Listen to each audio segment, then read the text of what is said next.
হেই সবাই, আজ রাতে আবারও স্বাগতম। লাইটটা একটু ডিম করে নাও, কম্বলটা টেনে নাও আর ফোনটা চার্জে দিয়ে দাও, কারণ তোমার রাতের এই ট্রিপে আমরা নামছি ইতিহাসের অদ্ভুত সব গলি খুঁপচিতে। আজকের টপিকটা খুব সিম্পল, আবার বেশ গোলমেলেও। অমরত্ব। হ্যাঁ, সেই একই অমরত্ব যেটা সিনেমায়, পুরাণে কিংবা আজকাল ইউটিউব শর্টসের ভুয়া সায়েন্স চ্যানেলগুলোতেও পাওয়া যায়। কিন্তু ইতিহাসে কিছু লোক ছিল যারা সত্যি সত্যি ভেবেছিল মরব না, একদমই না। তাদের অনেকে ছিল রাজা মহারাজা, যাদের হাতে টাকা ছিল, ক্ষমতা ছিল আর অহংকারও ছিল ইন্ডাস্ট্রিয়াল সাইজের। তাই তারা মনে করেছিল মৃত্যুর ওপরেও জয়লাভ করা যাবে। অবশ্যই স্পয়লার অ্যালার্ট, তারা সবাই মরেছে, কিন্তু মজার ব্যাপার হলো মরার আগে এমন সব কাণ্ড করেছে যা শুনলে ঘুম আসবে, আবার হালকা একটা হাসিও চেপে রাখতে হবে। চলো তাহলে ঘুম পাড়ানি গল্পের মতো শুরু করি। প্রথম চরিত্র চীনের সম্রাট কিন শি হুয়াং। আমরা শুরু করব এমন এক লোক দিয়ে যিনি শুধু চীন একত্রিত করেছিলেন তাই নয়, বরং একেবারে সিরিয়াসলি চেয়েছিলেন অমর হতে। নাম তার কিন শি হুয়াং। তাকে নিয়ে একটা মজার ব্যাপার আছে। তিনি চীনের প্রথম সম্রাট, মানে এর আগে যত রাজা বাদশা ছিল তারা নিজেদের আলাদা ছোট ছোট রাজ্যের মধ্যে রাজত্ব করত।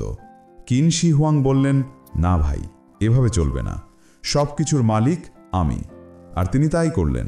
চীনকে একীভূত করে নিজের নামে কিন নামটা দিয়ে গেলেন, যেটা পরবর্তীতে আমাদের কাছে হয়ে উঠল চায়না। তো চীনের মালিকানা নেওয়া পর্যন্ত সব ঠিক ছিল, কিন্তু এই লোকের সমস্যা শুরু হলো বয়স বাড়তে থাকলে। তিনি ভেবেছিলেন রাজত্ব একবার হাতে এসেছে তো গেল না, মৃত্যু যদি এসে সব নিয়ে যায়। অবশ্যই তার মাথায় এমন কথা মানায় না, তাই তিনি শুরু করলেন অমরত্বের খোঁজ। অমরত্বের পিল, যা খেয়ে লোকটা মরলই। এখন যদি আপনি প্রাচীন চীনের কোনো অ্যালকেমিস্ট হতেন তাহলে জীবনটা একেবারে মজা, কারণ সম্রাট নিজে এসে বলছে আমাকে অমর করে দাও। অ্যালকেমিস্টরা তখন কি করত? অবশ্যই কিছু চকচকে জিনিস মিশিয়ে বলতো, এই যে সম্রাট, এই ট্যাবলেট খেলেই আপনি চিরঞ্জীব। আর কিন শি হুয়াং তাই করলেন। দিনরাত গিলে ফেলতে লাগলেন এমন সব অমরত্বের পিল যা আসলে ভরা ছিল পারদ আর আর্সেনিক দিয়ে। মানে একদমই হেলদি ডায়েট, তাই না? ফলাফল কি হলো? অবশ্যই তিনি বেঁচে গেলেন না, বরং সেই বিষাক্ত ওষুধই তার শরীরকে ধীরে ধীরে ভেতর থেকে শেষ করে দিল। লোকটা সত্যি সত্যি মরে গেল সেই জিনিস খেয়ে যা তাকে অমর করার জন্য বানানো হয়েছিল। এখানে একটু আয়রনি আছে। তিনি এতটাই ভয় পেতেন মৃত্যু থেকে পালাতে যে মৃত্যুকেই নিজের শরীরে আমন্ত্রণ জানালেন। চলুন এটাই বলি অমরত্বের ব্যঙ্গাত্মক ক্লাসিক কেস। সম্রাটের বডিগার্ড সেনা, মৃত সৈনিকদের মাটি কপি। এখন এখানে আরেকটা ব্যাপার আছে। কিন শি হুয়াং শুধু নিজের জন্য অমরত্ব চাইলেন না। তিনি ভাবলেন, আচ্ছা, যদি পরের জগৎ বলে কিছু থাকে তাহলে আমায় সেখানে কে রক্ষা করবে? তাই তিনি বানালেন টেরাকোটা আর্মি, মানে হাজার হাজার মাটির সৈন্য, যাদের দেখে মনে হবে একেবারে আসল। তাদের হাতে অস্ত্র, মুখে আলাদা আলাদা এক্সপ্রেশন। পুরো এক শহর ভরে রাখা হলো এসব মূর্তি দিয়ে, যাদের সম্রাট মারা গেলে তিনি ওই সৈন্যদের নিয়ে পরলোকে মিছিল করে ঢুকতে পারেন। অবশ্যই ইতিহাসে কেউ দেখেনি যে টেরাকোটা আর্মি সত্যি তাকে অন্য জগতে রক্ষা করেছে কিনা, কিন্তু তার সমাধি আজও দুনিয়ার অন্যতম আশ্চর্য জিনিস। সুতরাং হ্যাঁ, অমরত্ব পেলেন না, কিন্তু অন্তত মাটির সৈন্য দিয়ে নামটা অমর করলেন। কেমন ট্রেড অফ, তাই না? দ্বিতীয় চরিত্র স্পেনের অদ্ভুত রাজা চার্লস দ্বিতীয়। আচ্ছা, এবার আমরা ভেসে যাই ইউরোপে। চলুন মিলে যাই হ্যাবসবার্গ পরিবারের সঙ্গে, যারা ইনব্রিডিংকে এমন এক পর্যায়ে নিয়ে গিয়েছিল যে আজকের নেটফ্লিক্স সিরিজ বানালে মানুষ বলতো, আরে এতও সম্ভব। এই পরিবারের এক মেম্বার ছিলেন চার্লস দ্বিতীয়, স্পেনের শেষ হ্যাবসবার্গ রাজা। এখন ইতিহাসে তাকে বলা হয় দ্য বিউইচড বা অভিশপ্ত রাজা। কেন জানো? কারণ তার শরীর আর মস্তিষ্ক দুটোই কাজ করত না ঠিকমতো। ইনব্রিডিংয়ের মাস্টারপিস। চার্লসের জন্মই হয়েছিল এক বিশাল ফ্যামিলি ড্রামার ফল। হ্যাবসবার্গরা এত বছর ধরে নিজের পরিবারের ভেতরেই বিয়ে করল যে জেনেটিক্যালি তারা হয়ে উঠেছিল একেবারে ডেড এন্ড। ফলাফল, চার্লস জন্মালেন দাঁত গজানোর সমস্যা নিয়ে। তার মুখটা এত লম্বা হয়ে গেছিল যে খাওয়া দাওয়া করাই কষ্টকর ছিল। কথা বলতে গেলে শব্দ জড়িয়ে যেত। মাথার ভেতরও ঠিকঠাক কাজ করত না। রাজ্য চালানো তো দূরের কথা। কিন্তু মজার ব্যাপার হলো লোকটা রাজা হয়ে বসল, কারণ আর কেউ নেই। যার যার চাচাতো ভাইবোন এতদিনে মারা গেছে বা অক্ষম হয়ে গেছে, তাহলে আর কে বাঁচাবে স্পেনকে? অবশ্যই চার্লসকেই বসতে হলো সিংহাসনে। অমরত্ব নিয়ে চার্লসের ভয়। চার্লসের সমস্যা ছিল, তিনি সবসময় মনে করতেন কেউ না কেউ তাকে অভিশাপ দিয়েছে, কেউ জাদু করছে, কেউ তার মৃত্যুকে ত্বরান্বিত করছে। তাই তিনি নানা রকম এক্সরসিজম, পুরোহিত আর দোয়া তাবিজ ব্যবহার করতেন। মূলত তিনি চাইতেন যতদিন সম্ভব বেঁচে থাকি। কিন্তু হায়, তার শরীর তো জেনেটিক লটারিতে আগেই হেরে বসে আছে। চার্লস কোনো উত্তরাধিকারী ছাড়াই মারা গেলেন, আর হ্যাবসবার্গ রাজবংশ ও তার সঙ্গে সঙ্গে শেষ। অমরত্ব পেলেন না, বরং ইনব্রিডিংয়ের কারণে মৃত্যুই হলো তার স্থায়ী ছায়া। একটু বিরতি। তো বন্ধুরা, এখন পর্যন্ত আমরা দুজনকে দেখলাম। একজন ছিলেন চীনের সম্রাট, যিনি বিষ খেয়ে মারা গেলেন। আরেকজন ছিলেন স্পেনের রাজা, যিনি জন্ম থেকে মৃত্যুর ছায়া নিয়ে চললেন। এখন হয়তো তোমার মনে হচ্ছে, আরে এরাই কি কেবল অমরত্বের ঝামেলায় পড়েছিল? উত্তর হলো না, তালিকা অনেক লম্বা। চলো ধীরে ধীরে এগোই আরেকজনের দিকে, কারণ ঘুম আসতেলেও গল্প তো এখনো লম্বা। তো আমরা এখন উড়ে যাচ্ছি কয়েক হাজার বছর পেছনে, যেখানে নাইল নদী গড়গড়িয়ে বয়ে যাচ্ছে, চারপাশে বালু আর সূর্যের ঝলক, আর মাঝখানে দাঁড়িয়ে আছে একদল রাজা যারা নিজেদেরকে বলতো ফেরাউন। ফেরাউনরা ছিল আসলে পৃথিবীর প্রথম দিককার গড কমপ্লেক্স আক্রান্ত মানুষ। তারা বিশ্বাস করত, আমি শুধু রাজা নই, আমি আসলে ঈশ্বরের প্রতিনিধি।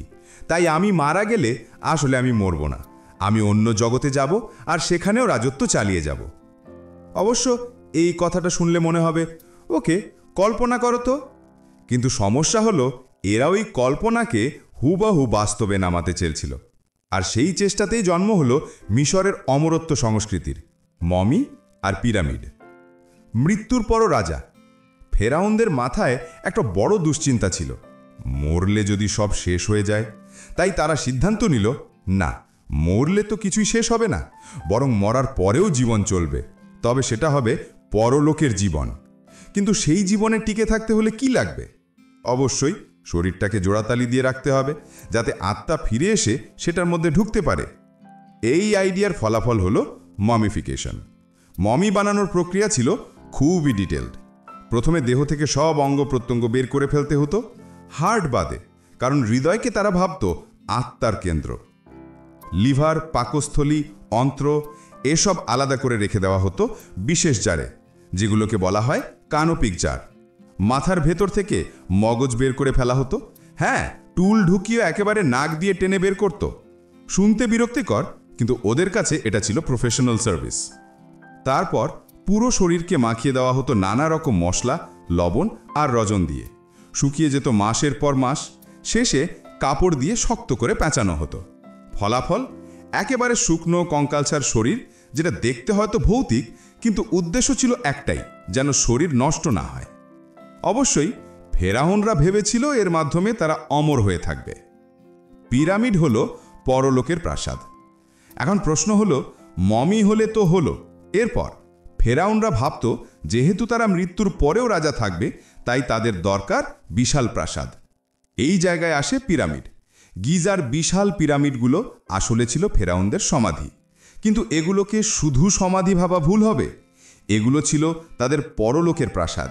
ভেতরে ছিল বিশাল ঘর, গোপন টানেল, ভরা থাকতো সোনা দানা, গহনা, আসবাব, খাবার, এমনকি খেলনা পর্যন্ত। কারণ ফেরাউনরা বিশ্বাস করত মরা মানে তো আরেকটা জীবনে প্রবেশ করা, আর সেই জীবনে সব কিছুর দরকার হবে। অবশ্যই আজকের দুনিয়া থেকে দেখলে মনে হয়, আরে এত বড় ভবন বানিয়ে দিল শুধুই মরার পথ থাকার জন্য। হ্যাঁ, তারা তাই ভেবেছিল। তুতেনখামেন, ছোট রাজা, বড় রহস্য। ফেরাউনদের অমরত্ব ভিশনের সবচেয়ে বিখ্যাত নাম হলো তুতেনখামেন। এই ছেলেটা খুব অল্প বয়সে রাজা হয়েছিল, আর মাত্র 18-19 বছর বয়সেই মারা যায়। তার মৃত্যু আজও এক রহস্য। কেউ বলে জেনেটিক রোগে, কেউ বলে দুর্ঘটনায়, আবার কেউ ভাবে খুন করা হয়েছিল। কিন্তু আসল আইকনিক ব্যাপার হলো তার সমাধি। যখন 1922 সালে হাওয়ার্ড কার্টার তার সমাধি খোলেন, তখন আবিষ্কৃত হলো অজস্র ধনরত্ন, সোনার কফিন আর বিখ্যাত সোনার মুখোশ। সেই মুখোশই আজ তুতেনখামেনকে অমর করে রেখেছে, কিন্তু অবশ্যই মিউজিয়ামের শোকেসে, জীবনে নয়। তুতেনখামেন নিজে অমর হননি, বরং তার কবর খুঁড়ে বের করার পর শুরু হলো ফারাউস কার্স বা ফেরাউনের অভিশাপের গল্প। টিমের কয়েকজন সদস্য মারা গেলে সবাই ভাবল এটাই অভিশাপ। বাস্তবে অবশ্য এগুলো কাকতালীয় ঘটনা, কিন্তু মানুষ ভাবতেই ভালোবাসে যে ফেরাউনরা আজও বেঁচে আছে, তাদের অমরত্ব কাজ করছে। অমরত্বে কস্টলি ইন্ডাস্ট্রি। ফেরাউনদের এই অমরত্ব মিশন এতটাই খরচে ছিল যে পুরো মিশরের অর্থনীতি এর পেছনে খাটত। হাজার হাজার শ্রমিক, কারিগর, শিল্পী, দাস সবাই বছর বছর শুধু ফেরাউনদের সমাধি বানানোর কাজে ব্যস্ত থাকত। কৃষকরা ফসল তুললে তার একটা বড় অংশ চলে যেত রাজাদের পরলোক প্রকল্পে। অবশ্য সাধারণ মানুষের জন্য অমরত্ব ছিল না, তারা মরত, মাটি হতো। অমরত্ব শুধু ফেরাউনদের প্রিভিলেজ, একদম ভিআইপি কনসেপ্ট বলতে পারো। আসল ফলাফল কি হলো? ফেরাউনরা যেভাবে চেয়েছিল অমর হতে, তা হয়নি। তারা সবাই মারা গেছে, তাদের শরীর শুকনো কাপড়ে পেঁচানো অবস্থায় পড়ে রইল। হ্যাঁ, তাদের নাম ইতিহাসে রইল, কফিনে রইল, জাদুঘরে রইল, কিন্তু তারা নিজেরা কোনো চিরকালীন জীবন পায়নি। বরং আজকের দিনে পর্যটকরা গিয়ে মমি দেখে হাই তোলে আর সেলফি তোলে। তাহলে বলা যায় ফেরাউনরা অমর হয়েছে, কিন্তু সেইভাবে নয় যেভাবে তারা কল্পনা করেছিল। তো এখনো পর্যন্ত আমরা ঘুরলাম মিশরে। ফেরাউনদের অমরত্ব মানে ছিল মমি, সোনা আর পিরামিড, কিন্তু বাস্তবে তারা পেয়েছিল ধুলি, বালি আর পর্যটকের ভিড়। অবশ্যই এর চেয়ে বেশি আইরনিক আর কিছুই হতে পারে না। তাহলে আমরা এখন ইউরোপের মধ্যযুগে এসে হাজির হয়েছি। এটা ছিল এমন এক সময় যখন মানুষ বিশ্বাস করত পৃথিবী সমতল, ডাইনিরা উড়ে বেড়ায়, আর লোহা গলালেই হয়তো সোনা পাওয়া যাবে। অবশ্যই সেই যুগের 1 নম্বর সেলিব্রিটি ছিল আলকেমিস্টরা। এরা ছিল এক ধরনের প্রাচীন বিজ্ঞানী আর জাদুকরের মিশ্রণ।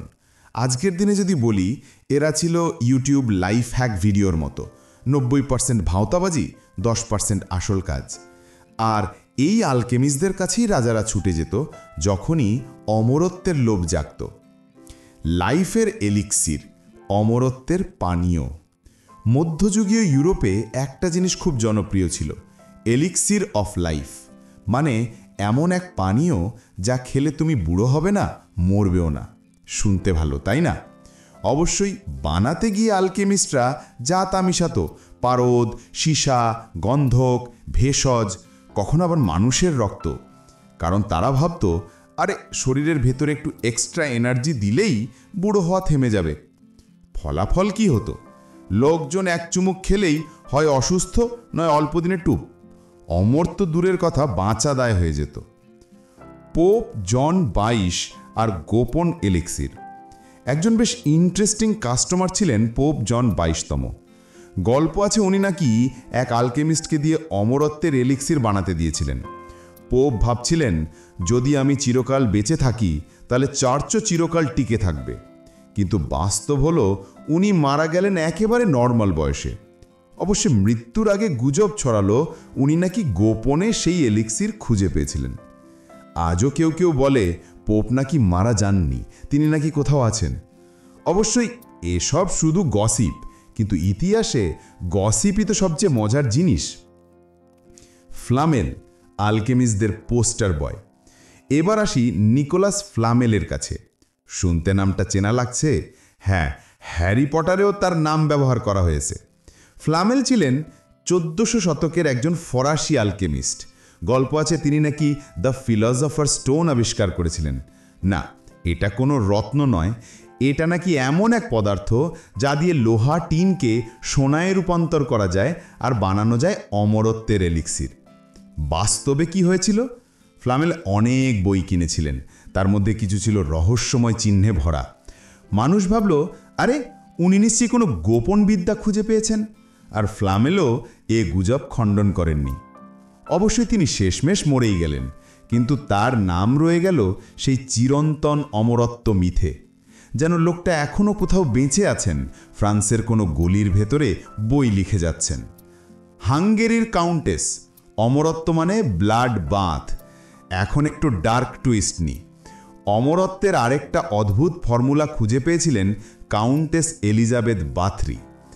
এই ভদ্রমহিলা বিশ্বাস করতেন তরুণ মেয়েদের রক্তে নাকি থাকে সৌন্দর্য আর যৌবনের জাদু। তাই তিনি শুরু করলেন ভয়ঙ্কর কাণ্ড। গুজব আছে শত শত তরুণীকে মেরে তাদের রক্তে গোসল করতেন। উদ্দেশ্য একটাই, যেন তার যৌবন চিরকাল টিকে থাকে। বাস্তবে অবশ্য কোনো বৈজ্ঞানিক প্রমাণ নেই যে রক্তে গোসল করলে বয়স কমে।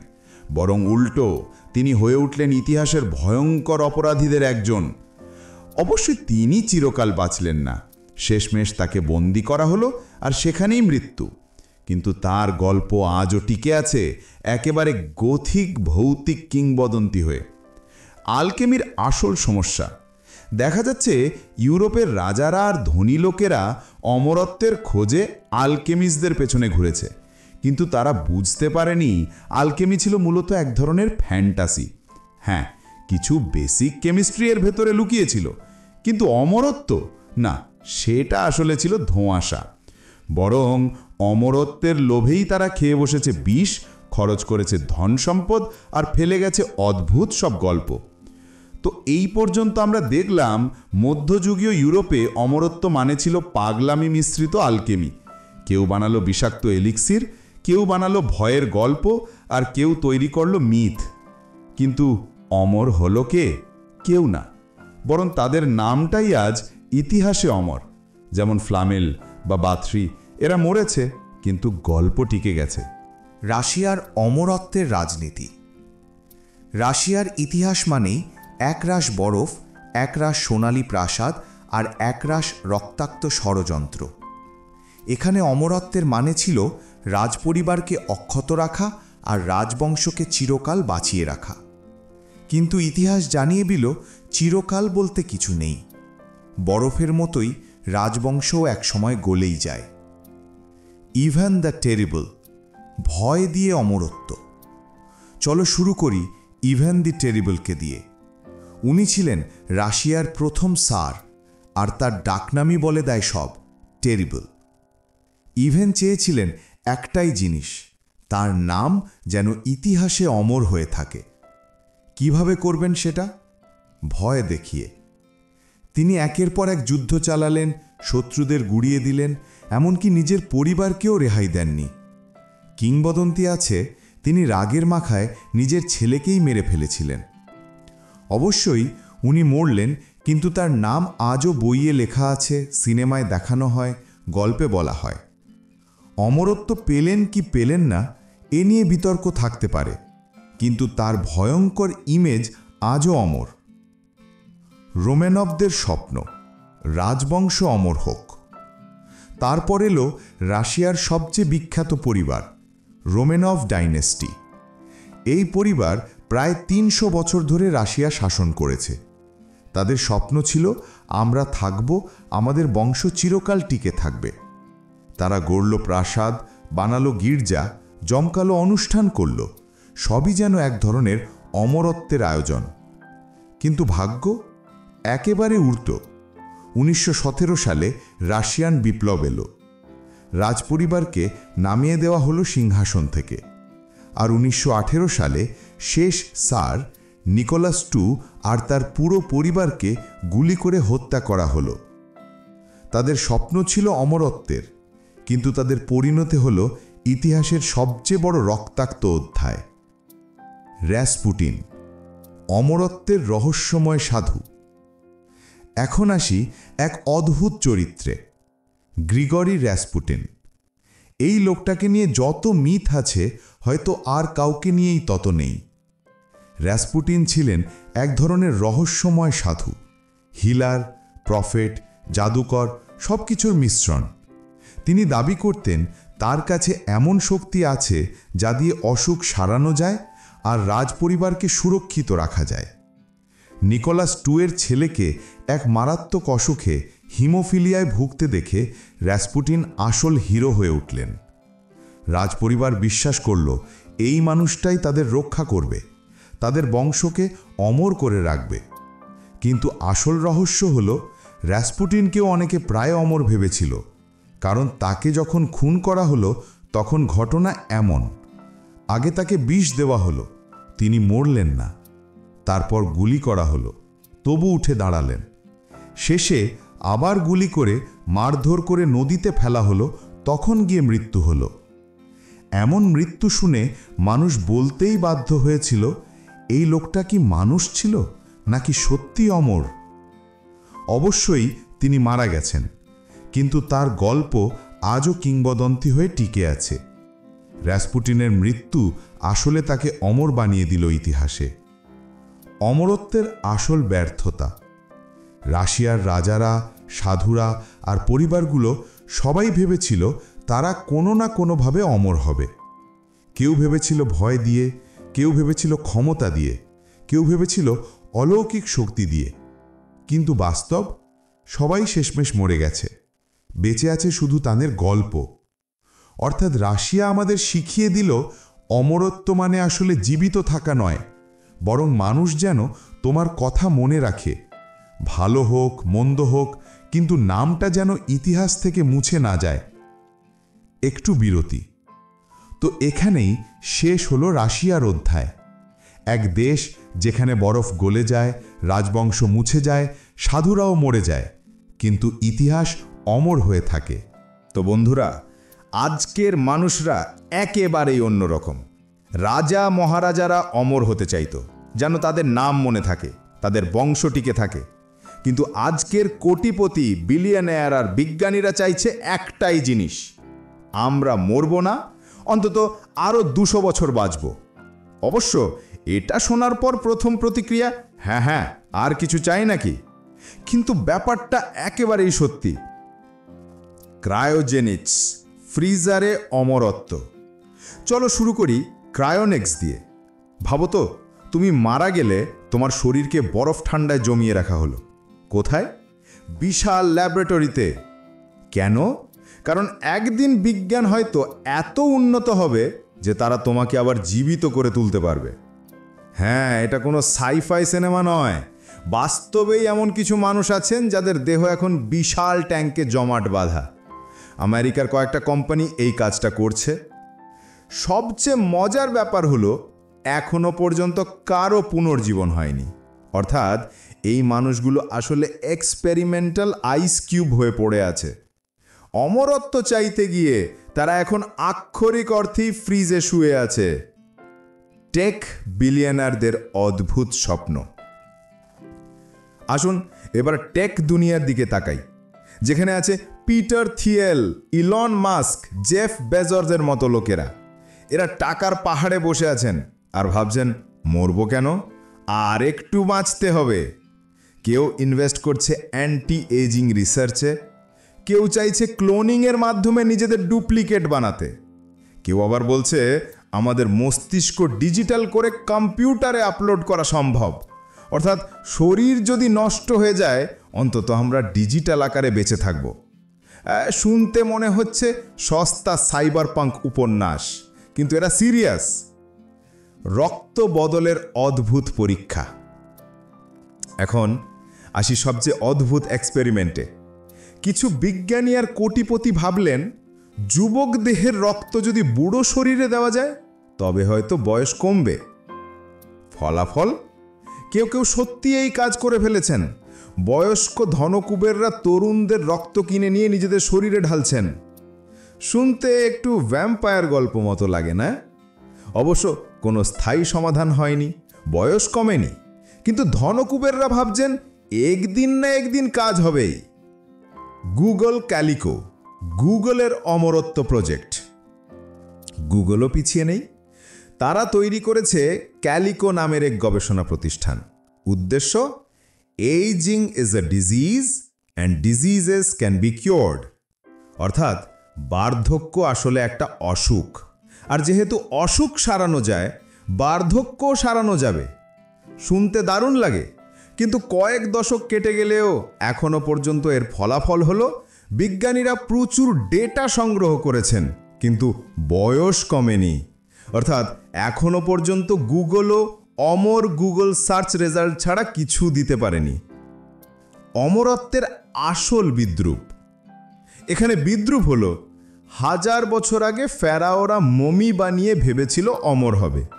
মধ্যযুগের রাজারা সাধু বাবাদের কাছে গিয়ে এলিক্সের খুঁজত। আধুনিক যুগে বিজ্ঞানীরা ক্রায়োট্যাঙ্ক আর ডিএনএতে ভরসা করছে। কিন্তু ফলাফল, অবিকল একই। সবাই মারা যাচ্ছে, শুধু গল্প মেচে থাকছে। তো আধুনিক যুগ আমাদের দেখালো অমরত্বের স্বপ্নের নতুন চেহারা। কেউ বরফে শুয়ে আছে, কেউ মস্তিষ্ক আপলোডের চিন্তায়, কেউ তরুণদের রক্ত কিনছে। সবই শুনতে রোমাঞ্চকর, কিন্তু দিনের শেষে আমরা সবাই জানি মৃত্যু থামানো যায় না। অবশ্য এইসব অদ্ভুত প্রজেক্ট আমাদের ঘুম পাড়ানি গল্পের জন্য বেশ কাজে লাগে। তো একটা জিনিস খেয়াল করো, শরীর যতই নষ্ট হোক, একটা বই, একটা কবিতা, একটা ছবি বা একটা সঙ্গীত শত বছর পেরিয়েও টিকে যায়। এখানেই শিল্পীরা ভাবলেন, আমরা মরে যাব ঠিকই, কিন্তু আমাদের কাজ আমাদের অমর করে রাখবে। একদমই ভুল ভাবনা নয়। আজও আমরা যখন শেক্সপিয়ার বা রবীন্দ্রনাথ পড়ি, তখন তো তাদের কণ্ঠই যেন আমাদের কানে বাজে। কিন্তু সেই যাত্রাপথটা মোটেও সহজ ছিল না। শেক্সপিয়ার, নাটকে অমরত্ব। শুরু করি উইলিয়াম শেক্সপিয়ার দিয়ে। উনি জীবদ্দশায় হয়তো ভাবেননি আজ এত বছর পরও আমরা তার লেখা মুখস্থ করে ডায়লগ বলবো। শেক্সপিয়ার নিজেই লিখেছিলেন তার কবিতা, নাটক নাকি কোনোদিন মরে যাবে না, কিংবা কোনো পাঠকের হাতে খুললেই তিনি আবার জীবিত হয়ে উঠবেন। বিদ্রুভ্র শেক্সপিয়ারের জীবনের অর্ধেক সময় লোকেরা তাকে তেমন পাত্তাই দেয়নি। তারপরও তার কলমের শক্তি তাকে করে তুলল অমর। অবশ্য তিনি কেমন দেখতে ছিলেন, কোথায় কবর দেওয়া হলো, এসব নিয়ে আজও বিতর্ক আছে। অর্থাৎ মানুষ মারা গেছে, কিন্তু নামটা আজও বেঁচে আছে। অস্কার ওয়াইল্ড, কথার অমরত্ব। এবার আসি অস্কার ওয়াইল্ডের কথায়। এই লোকটা ছিল একেবারে কথার জাদুকর। তার জীবন ভরা ছিল স্ক্যান্ডাল, কোর্ট কেস আর জেলখানা। কিন্তু উনি ভেবেছিলেন জীবন ক্ষণস্থায়ী, কিন্তু একটা ভালো কৌতুক চিরকাল টিকে যায়। আজও তার ডায়লগ উদ্ধৃত করা হয়। উদাহরণ, তিনি একবার বলেছিলেন, I can resist everything except temptation. অর্থাৎ আমি সব কিছু সামলাতে পারি, শুধু প্রলোভন ছাড়া। মজার বিষয় হল, বাস্তবে প্রলোভনের কাছেই তিনি হেরে গিয়েছিলেন, কিন্তু কথার জোরে তিনি এখনো অমর। ভিনসেন্ট ভ্যান গো, তুলি দিয়ে অমর। এবার আসি ভিনসেন্ট ভ্যান গোয়ের কাছে। এই শিল্পী তো সত্যি ট্রেজিক। জীবদ্দশায় তিনি প্রায় কিছুই বিক্রি করতে পারেননি। গরিব, অসুস্থ, একাকী অবস্থায় জীবন কেটেছে। শেষমেশ নিজের জীবনও শেষ করেছিলেন। কিন্তু আজ তার আঁকা এক একটা ছবি কোটি কোটি টাকায় বিক্রি হয়। তার নাম ছাড়া আধুনিক শিল্প ইতিহাস কল্পনাই করা যায় না। অর্থাৎ জীবনে কিছুই পেলেন না, কিন্তু মৃত্যুর পর হয়ে গেলেন অমর। দার্শনিকদের অমর স্বপ্ন। শিল্পীর মতোই দার্শনিকরাও ভেবেছিলেন, আমরা না থাকলেও আমাদের চিন্তা থাকবে। প্লেটো, অ্যারিস্টটল, কান্ট, নিৎসে, কত নাম বলবো। তাদের মধ্যে কেউই আজ নেই, কিন্তু তাদের লেখা এখনো আমাদের ভাবায়। তাদের কথাগুলোই তাদের এক ধরনের অমর শরীর। আসল বিদ্রূপ। তাহলে শিল্পীরা অমরত্ব পেল? হ্যাঁ, কিন্তু শরীর নয়, শুধু নাম, শুধু কাজ। ভ্যান গো হয়তো চাইতেন জীবিত থাকতে থাকতেই স্বীকৃতি। অস্কার ওয়াইল্ড চাইতেন সুখী জীবন। শেক্সপিয়ার হয়তো চাইতেন মানুষ তাকে সম্মান দিক তখনই। কিন্তু না, তাদের অমরত্ব এলো মৃত্যুর পরেই। তো এখানেই শেষ হলো শিল্পীদের অধ্যায়। তাদের কষ্ট, তাদের ব্যর্থতা আর তাদের প্রতিভা সব মিলিয়ে তাদের কাজ অমর হয়ে গেল। আমরা আজও তাদের নাম বলি, তাদের কাজ দেখি, পড়ি, শুনি। চলো শুরু করি একেবারে প্রাচীন দার্শনিক আর ধর্মীয় ভাবনা থেকে। প্রায় সব সভ্যতারই একটাই বিশ্বাস ছিল, আমরা মরলেও আমাদের ভেতরের কিছু একটা বেঁচে থাকবে। কেউ এটাকে বলল আত্মা, কেউ বলল প্রাণশক্তি, কেউ বলল সত্তা। প্রাচীন মিশর দেহ আর আত্মা দুটোই চাই। প্রাচীন মিশরীয়রা তো অমরত্বে একেবারে গড়পড়তা বিশ্বাস করত না। তাদের কাছে আত্মা টিকে থাকার জন্য দেহটাকেও টিকিয়ে রাখতে হবে, তাই তারা বানালো মমি। ফেরাওরা মারা গেলেও তাদের দেহ সুন্দর করে শুকিয়ে কফিনে রেখে দেওয়া হলো, কারণ তারা বিশ্বাস করত যদি দেহ থাকে আত্মা ফিরে আসতে পারবে। বিদ্রূপ হল হাজার হাজার বছর কেটে গেলেও তাদের দেহ এখনো টিকে আছে, অর্থাৎ শরীরটা টিকে গেল, কিন্তু আত্মাটা কোথায় গেল সেটা আজও রহস্য। হিন্দু দর্শন, পুনর্জন্ম। হিন্দু দর্শনে অমরত্ব মানে হলো পুনর্জন্ম। শরীর মরবে, কিন্তু আত্মা আবার অন্য কোনো দেহে ফিরে আসবে। কেউ ধনী পরিবারে জন্ম নেবে, কেউ গরিব ঘরে, কেউ হয়তো পশু হবে, কেউ দেবতা। সবই নির্ভর করছে কর্মের ওপর। অর্থাৎ এখানে অমরত্ব মানে হলো আমি মারা গেলেও আবার ফিরে আসব। যদিও কে কোন শরীরে ফিরবে সেটা জানার উপায় নেই। বৌদ্ধ দর্শন, স্থায়ী আত্মা নেই। বৌদ্ধ দর্শন একটু ভিন্ন। তারা বলল আত্মা বলে কিছু নেই, সবই অনিত্য। কিন্তু আমাদের কাজ, আমাদের প্রভাব, আমাদের চক্র এসব আবার ফিরে আসে। অর্থাৎ এখানে অমরত্ব মানে হলো না কোনো এক আত্মা অক্ষত থাকে, বরং পুরো জগতের সাথে আমাদের যোগসূত্র বেঁচে থাকে। খ্রিস্ট ধর্ম, স্বর্গে অমরত্ব। খ্রিস্ট ধর্মে অমরত্বের সবচেয়ে জনপ্রিয় ধারণা হল স্বর্গ, যেখানে আত্মা মৃত্যুর পর যাবে আর চিরকাল বেঁচে থাকবে। অবশ্য শর্ত আছে, ভালো কাজ করলে স্বর্গ, খারাপ করলে নরক। এটা শুনতে অনেকটা স্কুলের রেজাল্টের মতো, পড়াশুনো করলে প্রমোশন, না করলে ফেল। অবশ্য মানুষের কাছে এটা ছিল অনেক সান্ত্বনার, কারণ মৃত্যু মানেই শেষ নয়, বরং অন্য কোথাও যাত্রা। ইসলামেও পরকাল। ইসলামও বলে আত্মা মৃত্যুর পর বেঁচে থাকে। এই দুনিয়ায় যা করেছি তার হিসাব হবে, তারপর জান্নাত বা জাহান্নাম। অর্থাৎ শরীর শেষ হলেও আত্মা টিকে থাকবে আর চিরন্তন জীবন পাবে। দর্শনের কৌতুক। অ্যারিস্টটল, প্লেটো, ডেকার্ত এরা সবাই ভাবছিলেন আত্মা নিয়ে। প্লেটো বললেন আত্মা শরীরের চেয়ে বড়। ডেকার্ত বললেন আমি ভাবি, তাই আমি আছি। অর্থাৎ শরীর গেলেও আমি নামক জিনিসটা টিকে থাকে।